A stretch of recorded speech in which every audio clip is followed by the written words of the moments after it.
같이 묵상기도 하심으로 주일 예배를 드리시겠습니다. 만군의 여호와여, 주의 장막이 어찌 그리 사랑스러운지요. 내 영혼이 여호와의 궁정을 사모하여 쇠약하며 내 마음과 육체가 살아계시는 하나님께 부르짖나이다. 아멘. 걸어가신 우리 아버지, 세상 가운데서 저희들을 눈동자와 같이 지켜주시고 오늘 이렇게 건강한 몸으로 하나님의 귀한 전에 나와 영광을 돌리며 예배할 수 있도록 은혜를 주셨사오니 주님 참으로 감사를 돌립니다. 성령님, 이 시간 저희들 가운데 함께 운행하여 주셔서 하나님이 온전히 받으시는 예배가 되게 하시고 큰 은혜 시간이 되게 하여 주시옵소서. 우리 주 예수님의 이름으로 기도하옵나이다. 아멘. 우리를 사랑하시는 하나님, 반년 동안 코로나로 인하여 많은 국민이 경제적으로나 육신적으로 어렵고 힘든 생활을 보내고 있지만 하나님께서는 우리를 사랑하시고 건강을 지켜주셔서 귀하고 아름답고 복된 예배 자리로 인도해 주시는 은혜 감사와 찬양을 드립니다. 코로나로 인하여 많은 사람들이 고통 속에 살아가고 있습니다. 하루빨리 백신이 개발되어 코로나가 종식되게 하여 주시고 많은 의사와 간호사들의 수고가 헛되지 않게 도와주시고 주님의 사랑과 은혜로 축복하여 주시옵소서. 오늘까지 신석 장로교회를 36년 동안 지켜주시고 인도하여 주신 은혜에 감사드립니다. 주님의 교회가 기도하는 교회, 말씀을 사모하는 교회, 사랑으로 하나 된 교회, 전도와 선교하는 교회가 되어서 주님의 뜻을 이 땅에서 이루는데 사용되기를 원합니다. 진리의 말씀을 가지고 단위 세우신 박근상 목사님께 영육간의 강건함을 주시었고 성령 충만, 은혜 충만, 말씀 충만케 하시오며 방송과 유튜브 사역에도 복음의 진리의 말씀이 전파되어 수많은 사람들이 예수 믿고 구원받는 기적이 일어나게 하여 주시옵소서. 모든 영광을 주님께 드리오며 우리를 구원하신 예수님 이름으로 기도하옵나이다. 아멘. 오늘 은혜 받으실 하나님의 말씀 고린도전서 13장 7절의 말씀입니다. 모든 것을 참으며 모든 것을 믿으며 모든 것을 바라며 모든 것을 견디느니라. 아멘. 여러분, 복음과 철학과 복음이 어떻게 다르다고 생각합니까? 사랑이라고 하는 주제를 가지고 그 차이를 설명할 수 있습니다. 사랑하라, 사랑하라. 사랑은 아름다운 것이다. 이것은 철학입니다. 이것은 율법입니다. 그러면 복음이란 뭔가? 복음은 하나님이 당신을 사랑하셨고 그리고 나도 당신을 사랑합니다. 이게 바로 복음인 것입니다. 복음은 하나님이 우리를 사랑하셨다는 데서부터 시작되어지고 그 받은 사랑에 응답하는 데서 복음적 삶이 이어지는 것입니다. 성경에도 하나님이 세상을 이처럼 사랑하사 독생자를 주셨다. 사랑이 먼저입니다. 그리고 사랑한 대로 주님은 그를 믿는 자에게 영생을 주시는 것, 그게 바로 복음인 것입니다. 우리가 생각할 때 사랑이라고 말하면 내가 뭘 해야 되는가, 이런 의무감, 또 뭔가 해야 된다라고 하는 그런 압박감을 가지게 되어지죠. 성경은 말합니다. 하나님이 우리를 먼저 사랑하셨다. 그리고 우리는 하나님의 사랑을 받은 자다. 그리고 그 사랑 앞에서 우리는 어떻게 응답해야 되는가? 거기로부터 사랑의 시작이 되는 것입니다. 지금도 이 세상 사람들은 속이는 일을 많이 합니다. 얼마나 많은지 모릅니다. 그래서 또 잘 속아 넘어가기도 합니다. 이기적입니다. 사람을 이용하고 사랑을 이용하여 자기의 욕심을 채웁니다. 그것은 바로 병든 것입니다. 진정한 사랑은 예수 그리스도 안에서, 진리 안에서 즐거워합니다. 조금도 두려움이 없습니다. 그리고 하나님이 주신 것을 마음껏 누리는 것으로 만족합니다. 우리가 계절이 바뀌는데 아름다운 자연이나 또 산이나 바다나 숲이나 그 어떤 것이라 하더라도 그 모든 것들이 하나님의 아름다움을 그대로 드러내고 있습니다. 그러면 하나님이 우리가 하나님의 사랑을 받은 자로서 억지로 쥐어짜서 사랑을 나타내라는 게 아닙니다. 보는 것으로 자연이 아름답듯이 하나님은 하나님의 사랑을 받은 자로서 그 자체로서 아름다운 하나님의 사람, 그 사랑을 마음껏 누리고 그 사랑을 드러내는 자로 살기를 원하시는 것입니다. 오늘 7절에 보면 사랑이라는 건 뭐냐? 네 가지를 말합니다. 사랑은 모든 걸 참는 것이다. 사랑은 모든 것을 믿는 것이다. 사랑은 모든 것을 바라는 것이다. 사랑은 모든 것을 견디는 것이다. 사랑은 모든 것을 참는 것입니다. 우리가 13장 초반에서 나눴던 것처럼 사랑은 오래 참고라고 했는데 이 오래 참고라는 그 말보다도 더 적극적인 의미가 바로 사랑은 모든 것을 참는 것이다. 그런 말입니다. 영어 성경에 보면 이런 번역도 있습니다. Love never give up. 절대로 포기하지 않는다. 사랑한다면 결코 포기하지 않는다. 아니다 싶으면 포기하고 환경이 힘들다고 포기하고 그것은 사랑이 아니라는 것입니다. 사랑은 결코 포기하지 않는 것, 끝까지 가는 것, 그게 바로 사랑이라고 말합니다. 이 성경 원어에는 스테고라고 말했는데요. 이것은 본래 지붕을 의미한다는 말입니다. 여러분, 지붕이 뭡니까? 지붕은 그 집을 덮어주는 겁니다. 만일 집에 지붕이 없다고 해보세요. 모든 것이 다 드러나고 모든 허물이 다 드러나고 또 밖으로부터 오는 모든 것을 다 비를 맞듯이 맞아야 되고 어떻게 그 집이 존재할 수 있겠습니까? 사랑이라고 하는 것은 우리 인생의 집, 우리 가정의 집, 우리 이 모든 것들을 덮어주는 그게 바로 사랑이라고 말합니다. 성경 베드로전서 4장 8절에도 사랑은 허다한 죄를 덮는다고 말했습니다. 상대방의 연약함을 들추고 건드리고 그리고 약점을 드러내는 것, 그래서 스캔들을 만들어내고 그것은 사랑이 아닌 것입니다. 저는 예전에 초등학교 다닐 때 지금도 기억이 나는 게 있어요. 그 교실에서 예를 들어서 유리창을 깼다든지 또 무슨 자그만 사고가 났습니다.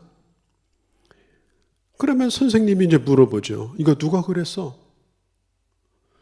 그러면 여러 명이 손들고 얘기합니다. 선생님, 누가 유리창 깼대요? 제가 유리창 깼대요. 지금 누구하고 누구 싸웠대요? 제 친구 오늘 만원책 가지고 왔대요. 그래서 끊임없이 그 고발하는 소리를 들었던 기억이 납니다. 여러분, 어머니는 자식의 허물을 덮고자 합니다. 절대로 열어보려고 하지 않습니다. 자기도 보려 하지 아니하고 다른 사람에게도 보여주지 않습니다. 왜냐하면 자식을 사랑하기 때문에 그 허물을 덮어주고자 하는 것입니다. 오늘 인터넷 매체가 발달하면서 얼마나 많은 사람들의 사생활이 한순간에 그 신상이 드러나고 이제는 대낮에 고개를 들 수 없을 정도로 그렇게 심각한 타격을 받는 저주에 가까운 잔인한 그런 말들이 얼마나 난무하고 있습니까? 사랑은 덮어주는 것입니다. 사랑은 누구든지 평가를 잘 해주는 것입니다. 사랑은 남의 약점을 들추는 것을 매우 싫어합니다.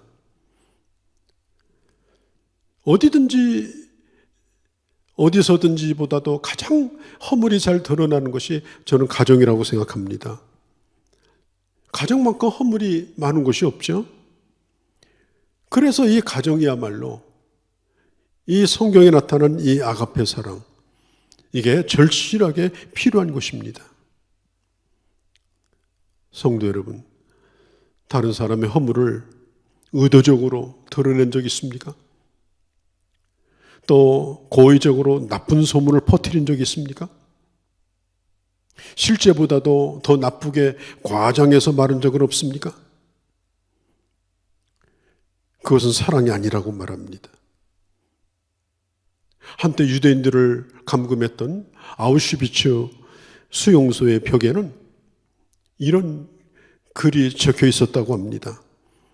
비록 구름이 끼어 태양이 보이지 아니할지라도 구름 뒤에는 찬란한 태양이 빛나는 것처럼 오늘 우리의 현실이 암담할지라도 역사 위에서 주관하시는 하나님의 계심을 알기에 나는 절망하지 않노라.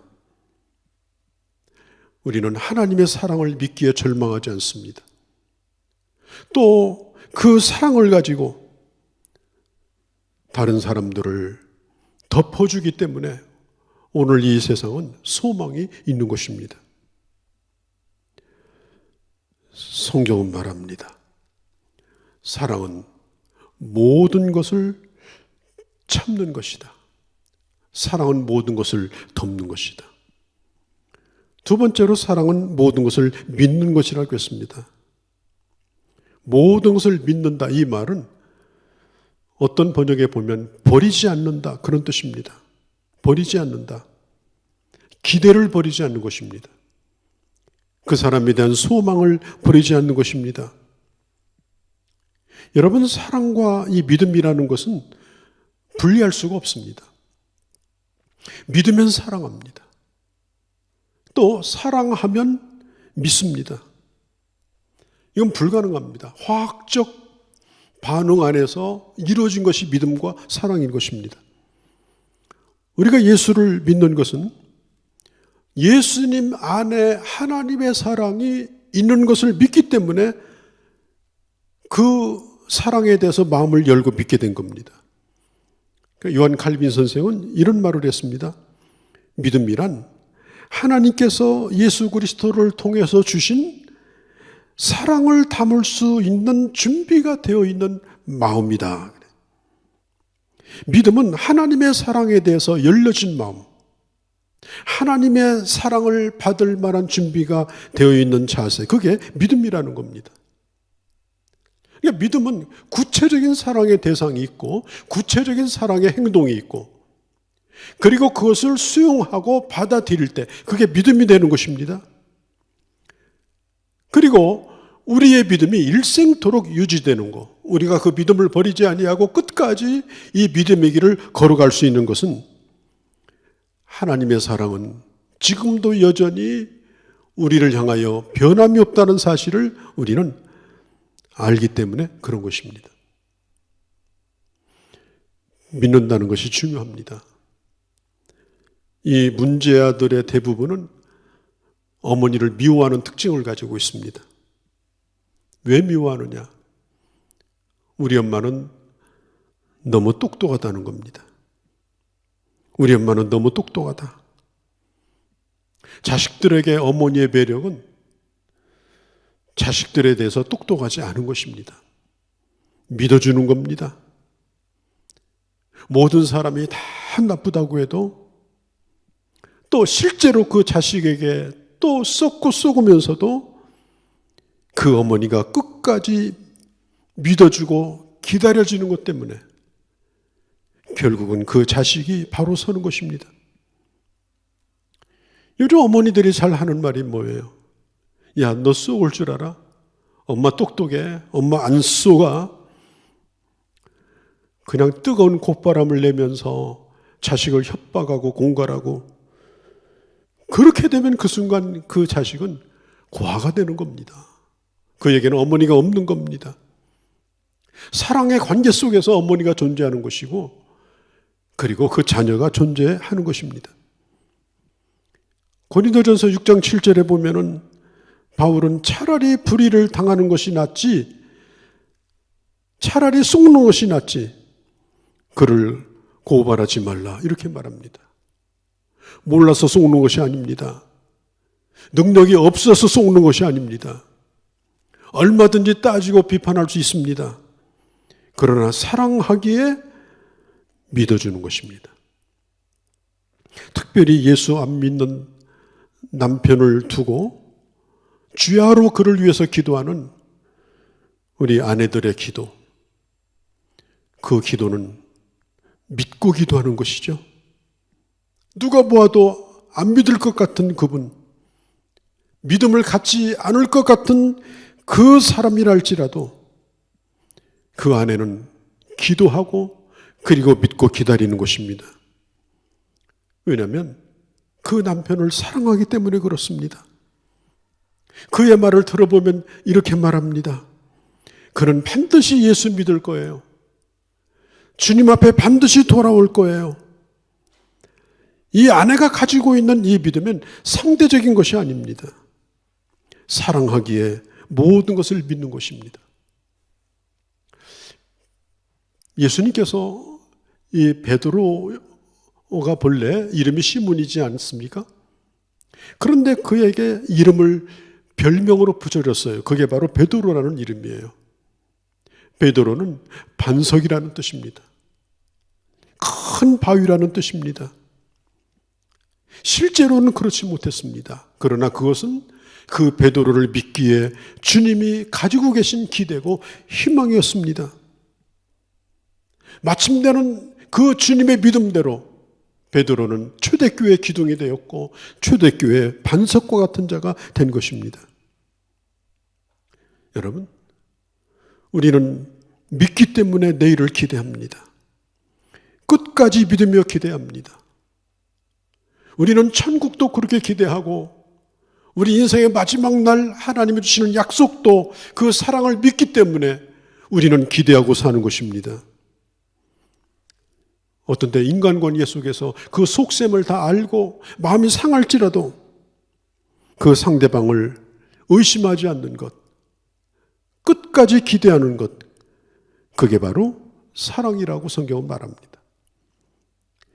세 번째는 사랑은 모든 것을 바란다고 했습니다. 이 말은 밝은 미래를 기대한다는 뜻입니다. 소망 중에 기대합니다. 그 사람에 대하여 미래지향적입니다. 이것은 단순히 그냥 소원을 가지는 것이 아니라 실제로 그렇게 기대하는 것입니다. 누가복음 13장에 보면 열매가 없는 무화과 나무에 대하여 그 주인이 와서 이렇게 말합니다. 과원지기에게 이제 뽑아서 없애버려라. 그때 이 과원지기가 주인에게 말합니다. 금년에도 그대로 두소서. 내가 두루 파고 거름을 줄이니 한 번만 믿어주소서. 또다시 기대하게 하는 것이 뭡니까? 그것이 바로 사랑 때문인 것입니다. 사랑은 끝까지 바라는 것입니다.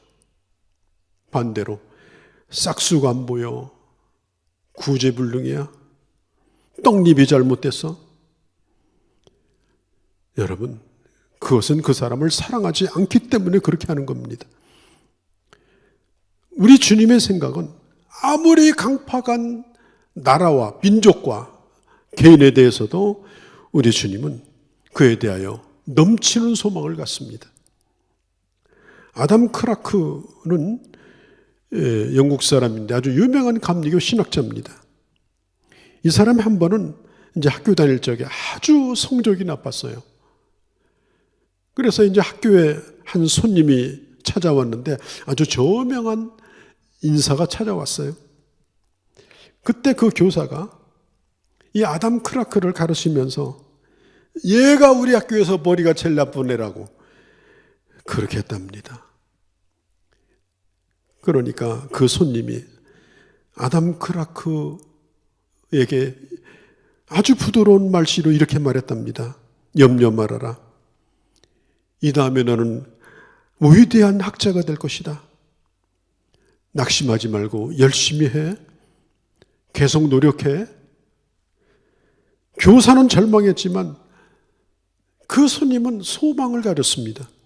그리고 그 소망이 헛되지 않아서 이 아담 크라크는 영국에서 아주 유명한 대학자가 되어진 것입니다.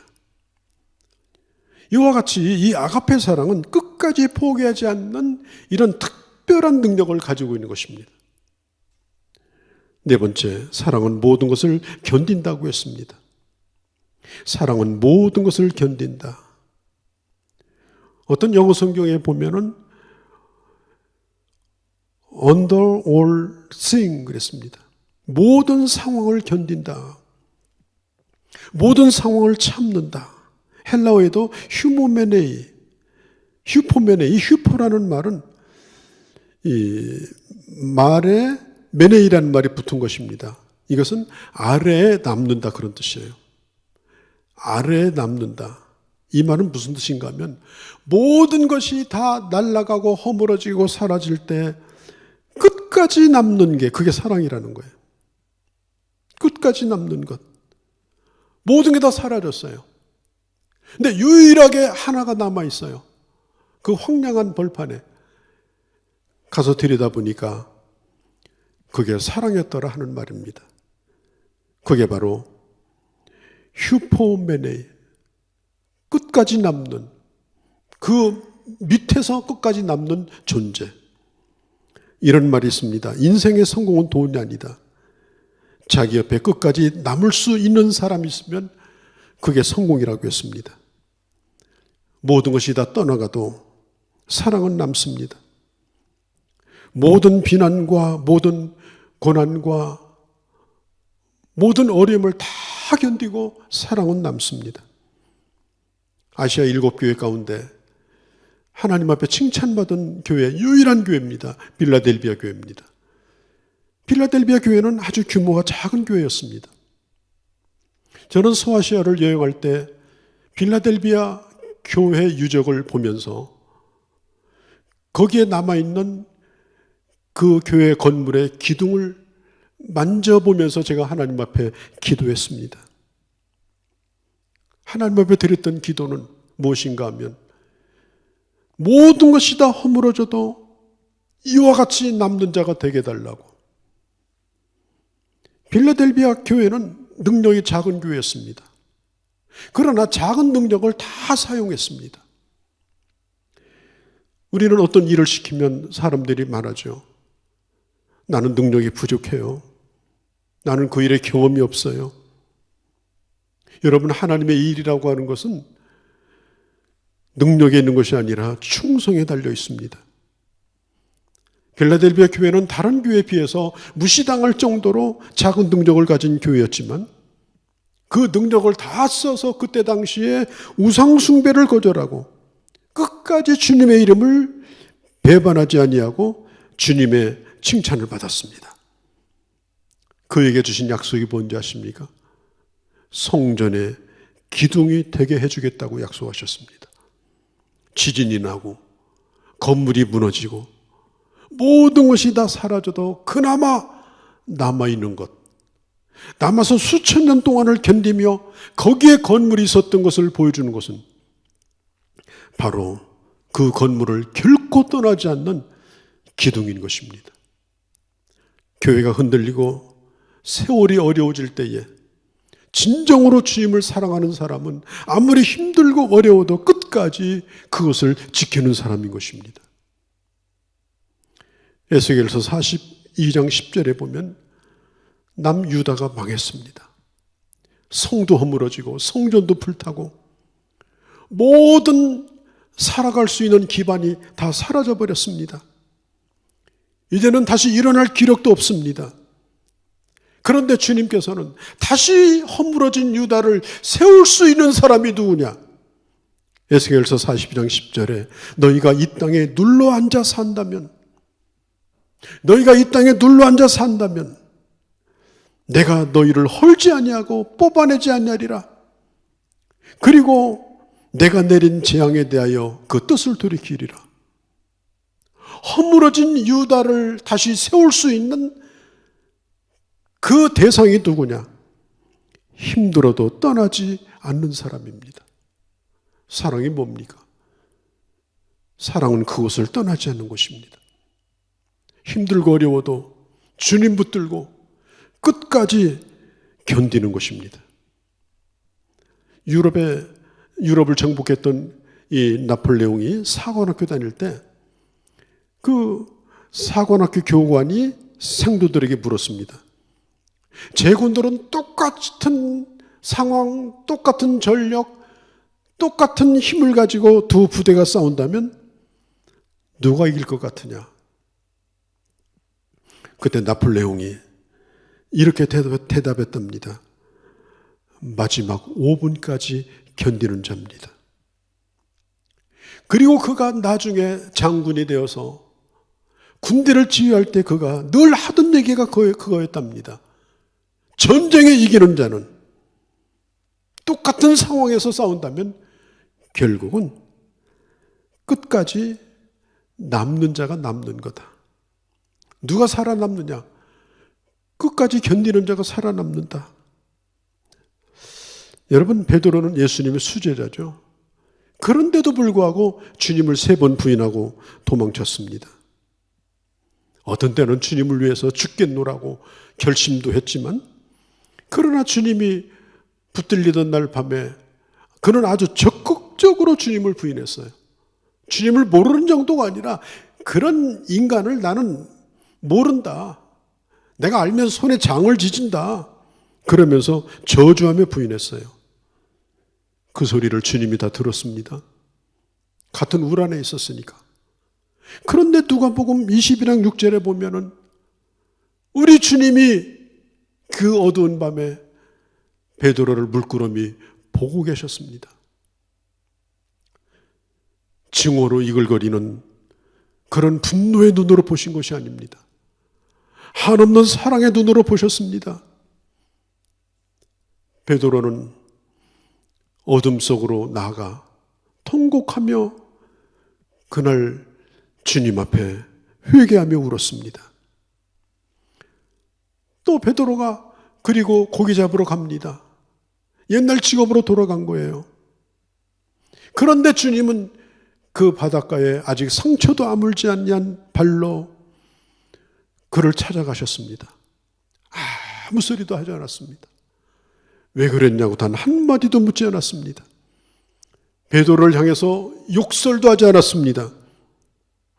나뭇가지를 모아다가 불을 지펴서 고기를 구워가지고 떡과 함께 그를 먹이시면서 주님은 이렇게 말씀했습니다. 네가 나를 사랑하는가? 주님을 3번씩이나 부인하고 떠나갔던 그였고 이제는 아주 떠나갈 심산으로 지금 이 바닷가에 온 그에게 주님은 물으시는 거예요. 네가 나를 사랑하는가? 베드로가 말합니다. 주님은 잘 아시지 않습니까? 내가 비록 여기 와 있지만 주님을 사랑한다는 걸 알지 않습니까? 그때 주님께서 너는 가서 내 양을 치라고 말씀했고 베드로는 결국 주님을 위해서 순교하는 자가 된 것입니다. 여러분, 사랑보다 강한 것은 없습니다. 사랑보다 위대한 것은 없습니다. 사랑보다 끝까지 견디게 하는 힘은 없습니다. 사랑보다 놀라운 변화를 일으키는 것은 없습니다. 오늘 성경은 말합니다. 이것이 바로 사랑이라고. 끝까지 낙관적인, 끝까지 참고, 끝까지 믿고, 끝까지 바라고, 끝까지 견디셨던 우리 주님처럼 우리도 모든 것이 합력하여 선을 이루게 하시는 하나님, 나를 사랑하였기 때문에 부르시고 그렇게 하실 하나님을 바라보면서 끝까지 주님을 사랑하고, 그리고 내게 주신 귀한 하나님의 사람들을 또한 사랑하고 주님을 기쁘시게 하는 주님의 귀한 자녀들이 되어주시기를 바랍니다. 걸어가신 우리 아버지,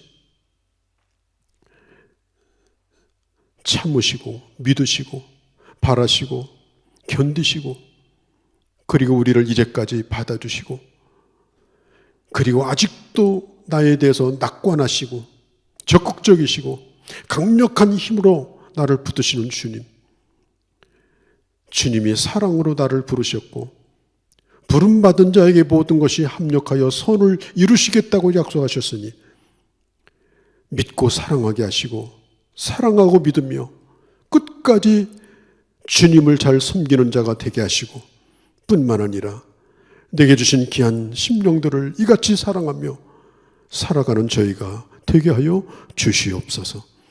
우리 주 예수님의 이름으로 기도하옵나이다. 아멘.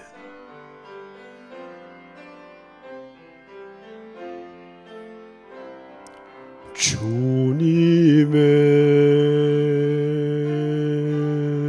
시간에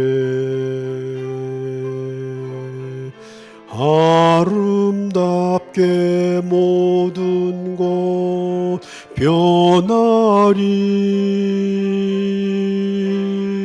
주님 나의 갈 길을 인도하여 주시니 주의 뜻을 따라서 살리라.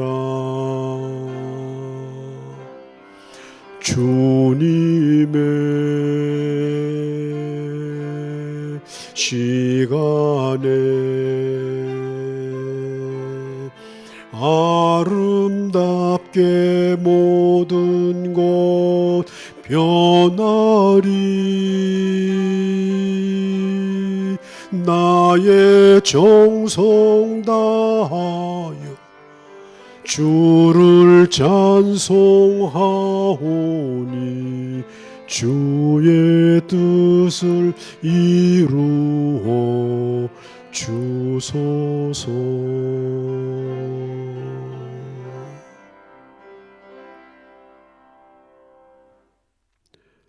지금은 우리 주 예수 그리스도의 크고 무한하신 은혜와 우리 하나님 아버지의 극진하신 사랑하심과 성령 하나님의 감화하시고 감동하시고 역사하심이 이미 아버지께서 우리에게 사랑을 주시고 그 사랑의 응답으로 믿게 하시고, 이제는 믿음과 사랑과 믿음이 하나 되어 주님 부르시는 그날까지 이 길을 걸어갈 뿐 아니라 내 몸처럼 이웃도 사랑하며 살아가기를 소원하고, 오늘 주를 예배한 귀한 주의 자녀들을 머리머리 외워, 그리고 이 땅에 주께서 세우신 교회들과 사랑하는 조국 대한민국과 모든 열방 가운데 이제로 영원히 함께 계실지어다. 아멘.